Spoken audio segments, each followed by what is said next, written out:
ከዓለም ሁለተኛ ትልቅ አህጉር የሆነችው አፍሪካ በበርካታ አስገራሚ ተቃርኖ የተሞላች ስለመሆኗ ብዙዎች ይስማማሉ። የፓን አፍሪካ ባንክ እንደ አውሮፓውያን አቆጣጠር በ2024 ያወጣው መረጃ አህጉሪቱ ከጠቅላላ የቆዳ ስፋቷ ለእርሻ ተስማሚ የሆነው 65 በመቶ እንደሆነ ያስረዳል። አፍሪካ ይህን ሀብቷን በተገቢ ሁኔታ ጥቅም ላይ ማዋል ብትችል እንደ አውሮፓውያን አቆጣጠር በ2050 9 ቢሊዮን ይደርሳል ተብሎ የሚገመተውን የዓለም ሕዝብ መቀለብ የሚያስችል እምቅ አቅም እንደሆነም ያትታል። ይሁንና አህጉሪቱ በየዓመቱ ከ50 እስከ 100 ቢሊዮን ዶላር የሚገመት የምግብ ምርቶችን ከውጭ ሀገራት እንደምታስገባ የአፍሪካ ህብረት የምግብና የገጠር ልማት ኮሚሽን ሪፖርት ያስረዳል። የአህጉሪቱ ትልቅ ተቋም በሆነው የአፍሪካ ህብረት ጥላ የተሰባሰቡት የአፍሪካ ሀገራት ይህንን ችግር ከስሩ ነቅሎ ይጥልናል ያሉትን 7 ዋና ዋና ኢላማዎችንና 20 ግቦችን በውስጡ የያዘውን አጀንዳ 2063ን ቀርጸው ወደ ስራ ገብተዋል። ይህንኑ መሰረት በማድረግ በምስራቅ አፍሪካ የምግብ ዋስትናና የስነ ምግብ ደህንነትን ማረጋገጥ በሚያስችሉ ጉዳዮች ላይ ትኩረት ያደረገው የምስራቅ አፍሪካ የፓርላማዎች ህብረት ተቋቁሞ ወደ ስራ ከገባ 7 ዓመታትን አስቆጥሯል። ትኩረቱን የዜጎችን የመብላት መብት ላይ በማድረግ በቅርቡ በመዲናችን አዲስ አበባ በተካሄደው የምስራቅ አፍሪካ የፓርላማዎች ህብረት ጠቅላላ ጉባኤ ላይ ያዘጋጀነውን ፕሮግራም እናቀርብላችኋለን። አብራችሁን ቆዩ።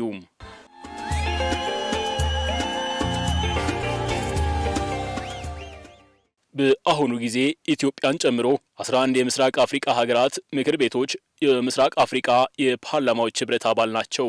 አባል ሀገራቱ የዜጎቻቸውን የስነ ምግብና የምግብ ዋስትናን ማረጋገጥ በሚያስችላቸው ርዕሰ ጉዳዮች ላይ በየዓመቱ ጠቅላላ ጉባኤ ያካሂዳሉ። ኢስተርን አፍሪካን ፓርላሜንታሪ አሊያንስ ነው የሚባለው። ከተመሰረተ 7 ዓመት ሆኖታል። የተመሰረተበት ዋና ምክንያት በምስራቅ አፍሪካ ያሉ ሀገራት ባላቸው የጋራ ጉዳዮች ጋር መነጋገር እንዲችሉ የፓርላማ ለፓርላማ ግንኙነት ማድረግ እንዲችሉና በዚህም በየአገራቸው እንዲሁም በቀጠናው በአፍሪካ በምስራቅ አፍሪካ ያሉ ችግሮችን በጋራ በመምከር መፍትሄዎችን በማፈላለግ ወደ ስራ ለመግባት ታስቦ የተጀመረ ነው። ይሄንን ሲጀመር በተወሰኑ ሀገራት 6 በሚሆኑ ሀገራት እንደተጀመረ ነው የሚገለጸው። አሁን ላይ ግን 11 ሀገራት የዚህ የምስራቅ አፍሪካ የፓርላሜንታሪ አሊያንስ ወይም ህብረት አባል ናቸው። የምስራቅ አፍሪካ ፓርላማ አሊያንስ ማህበር የሚባለው አጋር ማህበር ነው የሚባለው እና የተቋቋመበት ዋናው ዓላማ አፍሪካ ሀገሮች በምስራቅ አፍሪካ ያሉት ጂኦፖለቲካል ኮንዲሽኑ የጋራ ነው።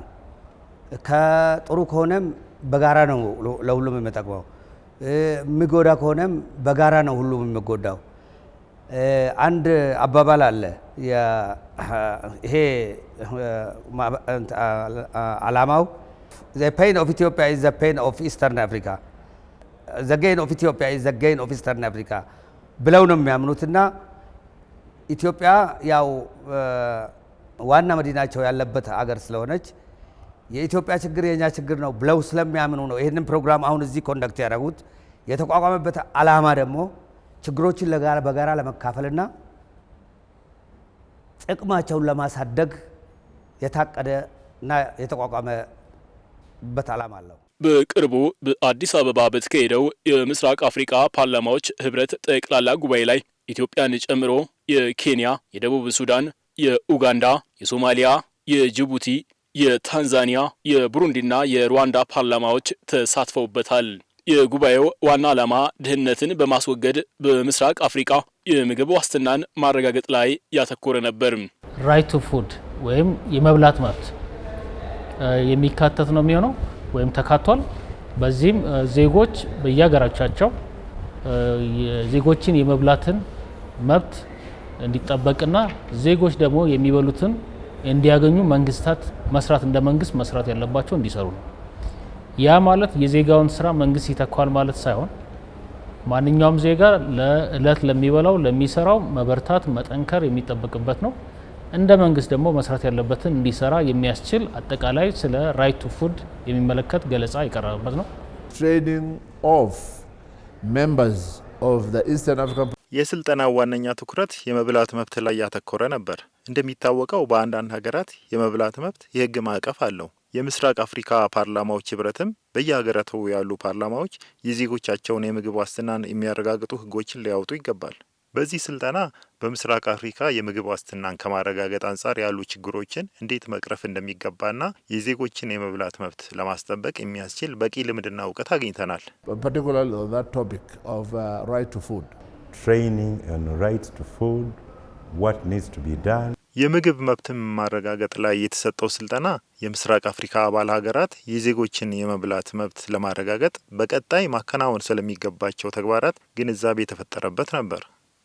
በስልጠናው ስለ መሬት አስተዳደር፣ ስለ ተመጣጠነ ምግብ፣ ስለ አካባቢ ጥበቃና የምግብ ሉዓላዊነትን በማስጠበቅ ረገድ ተጽዕኖ የሚያሳድሩ ርዕሰ ጉዳዮች ላይ ስልጠና ቀርቦ ሰፊ ውይይት ተደርጎባቸዋል። አባል ሀገራቱ በዘርፉ ስኬታማ የሆኑበትን ልምድ ለመለዋወጥ የቻልንበት መድረክም ነበር። ከኢትዮጵያ፣ ከኬንያ፣ ጅቡቲ፣ ደቡብ ሱዳንና የእኛ የዩጋንዳ ተወካዮች የዜጎቻችንን የምግብ ዋስትና በማረጋገጥ ያከናወነውን ተግባራት በማስረዳት የተለያዩ ተሞክሮቻችንን የተለዋወጥንበት መድረክ ነበረ። በቀጣይም በምስራቅ አፍሪካ ቀጠና የምግብ ዋስትናን ለማረጋገጥ የሚያስችለውን መልካም ተሞክሮ ተግባራዊ በማድረግ የዜጎችን የመብላት መብት ለማስጠበቅ እንሰራለን።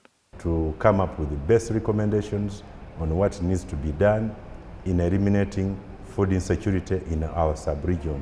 በጠቅላላ ጉባኤው ላይ በኢትዮጵያ የምግብና ስነ ምግብ ደህንነት ዙሪያ በተመዘገቡ ብሔራዊ ስኬቶች ላይ ለአባል ሀገራቱ ሰፊ ልምድ ማካፈል የተቻለበትም ነበር። መንግስታት ምን ያህል ቁርጠኛ ሆኖ መስራት እንደሚገባቸውና የኢትዮጵያ መንግስትም ከዚህ አንጻር ምን እየሰራ እንዳለ ለማሳየት ሞክረናል። ለምሳሌ መንግስት እያደረገ ያለው ጥረት የምግብ ዋስትናን ከማረጋገጥ አንጻር አንደኛው የበጋ ስንዴ ልማትን ማከናወን ነው። የበጋ ስንዴን ልማት ሲያከናውን መንግስት ከዚህ በፊት የነበረውን የምግብ እንግዲህ አቅርቦት በጣም አነስተኛ ስለነበረ እንግዲህ ከ84 ሚሊዮን ኩንታል የማይበልጥ የነበረውን ከለውጡ አመታት በፊት የነበረውን የስንዴ አቅርቦት በአሁን ሰዓት 280 ሚሊዮን ኩንታል በአመት ከስንዴ ብቻ መሰብሰብ የተቻለበት ነው። ይሄ ማለት የምግብ ዋስትናችንን እያረጋገጥን እየመጣን እንደሆነ የሚያሳይ ነው። እንዲሁም በቅርቡ በጠቅላይ ሚኒስትሩም በቀረበ ሪፖርት እንደሰማነው ኢትዮጵያ በስንዴ ብቻ ሳይሆን በሩዝ ምርት ከፍተኛ ምርታ እያሳየች እንደመጣች ተገንዝበናል። ይሄም ለምሳሌ በጎንደር ፎገራ አካባቢ ሲመረት የነበረውን የሩዝ ምርት በውስን መልኩ የነበረውን በዛ ሰዓት ይመረት የነበረውን 1.5 ሚሊዮን ኩንታል አካባቢ ይሰበሰብ የነበረ የሩዝ ምርት ወደ 63 ሚሊዮን ኩንታል በአመት ከፍ ወደ ማድረግ ተችሏል። በዚህም በያዝነው አመት አምናና ካቻምና ከነበረው ከ800 ሚሊዮን ኩንታል የምርት ከተሰበሰበ ውስጥ ዘንድሮ ደግሞ ወደ 1.3 ቢሊዮን ኩንታል መሰብሰብ ተችሏል። ይሄ ቅድም እንዳልኩ የምግብ ዋስትናን የማረጋገጥ ስራ ነው። ስለዚህ አገራት በዚህ መልኩ መስራትና የዜጎቻቸውን የመብላት መብት ማረጋገጥ በዛም የተነሳ የምግብ ዋስትና በማረጋገጥ ከተረጂነት እንዲሁም ደግሞ ከጥገኝነት የመላቀቅ ስራ ላይ ሊሰሩ ይገባል የሚል ነው። ኢትዮጵያ በከፍተኛ ሁኔታ የምግብ ዋስትናን ለማረጋገጥና የምግብ ንጥረ ነገሮች ያላቸውን ተፈጥሯቸውን በጠበቀ መንገድ እያደገ ያለውን ሁኔታ አፍሪካ አገሮችም አይተው ይሄንንም ልምድ ለመካፈል የመጡበትና እኛም የተሳተፍንበት ጉዳይ ነው። ይሄን ስንል ኢትዮጵያ በብዙ መንገድ ነው ለውጥ እያመጣች ያለው። ድርቅን የሚቋቋም፣ በሽታን የሚቋቋም፣ ስሮቻቸው የሚበሉ፣ ቅጠሎቻቸው የሚበሉ፣ ግንዶቻቸው የሚበሉ፣ ፍሬዎቻቸው የሚበሉ ብዙ የምግብ ምንጮች አላት። ይሄን የተዘነጉትም ከዚህ በፊት ተዘንግተው የነበሩትንም ለማህበረሰቡ እያስተማረች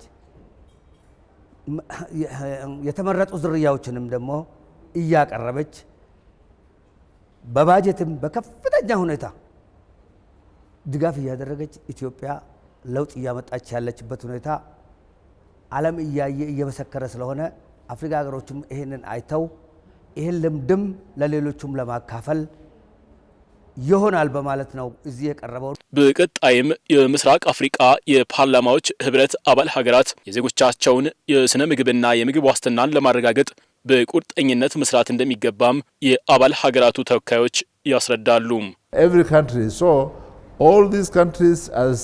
ሁሉም የምስራቅ አፍሪካ ሀገራት በሀገራቸው የምግብ ዋስትና እና የስነ ምግብ ደህንነትን ለማረጋገጥ በጋራ መስራት ይኖርባቸዋል። በየዓመቱ በምናደርገው ጠቅላላ ጉባኤ ላይ ልምዶቻችንን በማጋራት አንዱ ከሌላው እንዲማማር እናደርጋለን። ያገኘነውን መልካም ተሞክሮ በሀገራችን ተግባራዊ በማድረግ በየሀገራችን ህግ አውጪ አካል የህግ ማዕቀፍ እንዲኖረውም እናደርጋለን። የምግብ ዋስትናዋን ያላረጋገጠች ሀገር ለተለያዩ አደጋዎች የተጋለጠች ናት። አምራች ዜጋዋን በቀጣይነት ለማፍራት ትቸገራለች።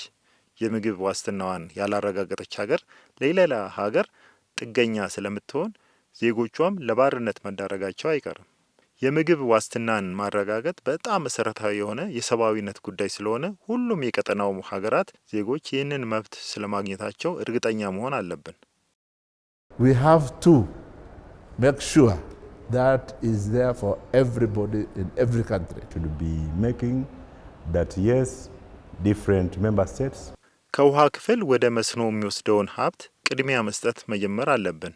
ይህም በየወቅቱ ዝናብ ወይም የተፈጥሮ ሁኔታዎች ላይ ብቻ ከመተማመን ይልቅ ዓመቱን ሙሉ ቀጣይነት ያለው የግብርና ምርት እንዲኖር ያስችላል። የተፈጥሮ ሀብቶቻችንን በዘላቂነት ማስተዳደር በጣም አስፈላጊ ነው።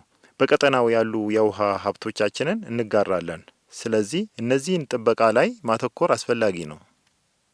የውሃ አጠቃቀም ስርዓታችንን ማዘመን፣ የአረንጓዴ ልማት ሽፋንን ማሳደግና የደን ጭፍጨፋን በጋራ መከላከል የአካባቢን በዘላቂነት በመጠበቅ ምርታማነትን ማረጋገጥ አስፈላጊ እርምጃዎች ናቸው። Food security and also have food throughout the year, even to the disadvantaged families and communities.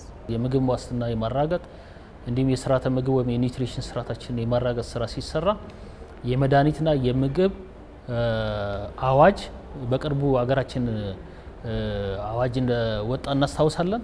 ይሄ ዋነኛው ምንድነው የዜጎችን ጤንነትና አካላዊ እንደውም አእምሮአዊ እድገት በተገቢ ሁኔታ እንዲሄድ የማድረግ ነው።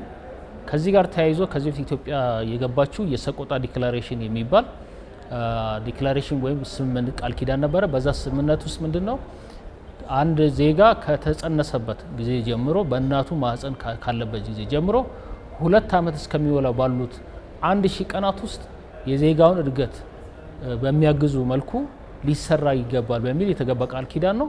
በዚህም የተነሳ ኢትዮጵያ የተሻለ ስራ እንዲመጣ ከፍተኛ ጥረት የተደረገ ነው። የእናቶች ክትትል በጤና ተቋማት በጣም ከፍተኛ ክትትል የተደረገላቸው ነው።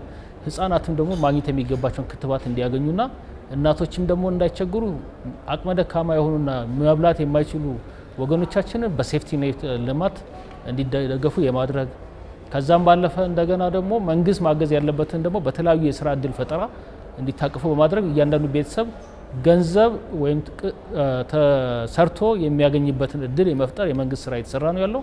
በዚህም የተነሳ ዜጎችን ስራ የማግኘት መጠን ወደ 3 ሚሊዮን እና ከዛ በላይ እንዲሆን የማድረግ በየአመቱ እየተሰራ ያለው የትልቅ ምርታን በምግብ ዋስትና እንዲሁም ደግሞ በኒውትሪሽን ሊያመጣ የሚችል ስራ ይሰራል። ከዛም ባለፈ ደግሞ በአረንጓዴ አሻራ የተሰራ ያለው ነው ሁላችንም እናውቃለን። ወደ 48 ቢሊዮን ችግኞችን በ7 አመት ውስጥ ተክለናል። የተከልናቸው ችግኞች ለዜጎች በአንድ በኩል ምግብ የሚመግቡ የሚያመጡልን፣ በሌላ በኩል ደግሞ የአካባቢ መራቆትን የሚያስቀሩ ስለሚሆን አካባቢው ለጤና ተስማሚ ከበሽታም የነጻ እንዲሆን የሚያስችል ነው። በሌላ በኩል ደግሞ የስራ እድል ፈጠራን የሚያመጣ ስለሆነ ትልቅ ቦታ የሚሰጠው ነው። እነዚህንና ሌሎች መሰል ሙከራዎችን ለአገራቱ የማካፈል አገራቱን ከኛ ጋር ሊሰሩ የሚችሉበትን የትብብር መድረኮችን የማመቻቸት በቀጣይ የሚደረጉ የዚህ አይነት ከፋኦ ወይም የዓለም አቀፍ የምግብ ድርጅት ፋኦ ጋር በመተባበር እዚህ አዲስ አበባ ላይ ይህንን ስልጠና እንደገና ስብሰባ ማድረግ ተችሏል። በቀጣይም ሌሎች ስብሰባዎች እንዲመጡ የሚደረግበት ድል አለ። በጋራ በመመካከር የተሻለ የምስራቅ አፍሪካ ቀጠና ማድረግ ነው። እንግዲህ የምስራቅ አፍሪካ ቀጠና ሲባል ቀጠናው ላይ ከፍተኛ የአየር ንብረት መዛባቶች የሚፈጠሩበት ነው። በዛም የተነሳ ብዙዎቹ እኛም አሁን በቅርብ ነው እየገባን ያለ ነው ዝናብ ላይ ጥገኛ የሆነ ግብርና ነው ሲከተሉ ያሉት ወይም ሬን ፌድ አግሪካልቸር ላይ ነው ሁላችን ጥገኛ ሆነን ያለ ነው። ከዛ የመውጣትና ራስን የመቻል በግብርናውም እንዲሁም ደግሞ በስርዓተ በምግብ ራስን መቻል ላይ ሊሰሩ የሚችሉበትን ልምድ ከኢትዮጵያ ማካፈል ከዩጋንዳ፣ ከታንዛኒያ፣ ከሩዋንዳ እና ከሌሎች ሀገራትም ደግሞ ለኛ የሚጠቅሙ የሚቀሰሙ እውቀቶችን ደግሞ በጋራ ቁጭ ብሎ የመቅሰም የጋራ የመግባቢያና የእርስ በርስ የምንረዳበት እንዲህ የምንመካከርበትም በቀጣይ ደግሞ የጋራ አቅጣጫ ይዘን ወደ ስራ የምንገባበትን እድል የሚሰጠን ነው። ኢትዮጵያም ከዚህ አንጻር ያላትን ልምድ አካፍላለች። በቀጣይም ደግሞ የተሻለ ጊዜ እንደሚሰራና እንደሚመጣ ተስፋ በማድረግ እየተሰራ ያለ የጋራ የመገናኛ መንገድ ነው ማለት ነው።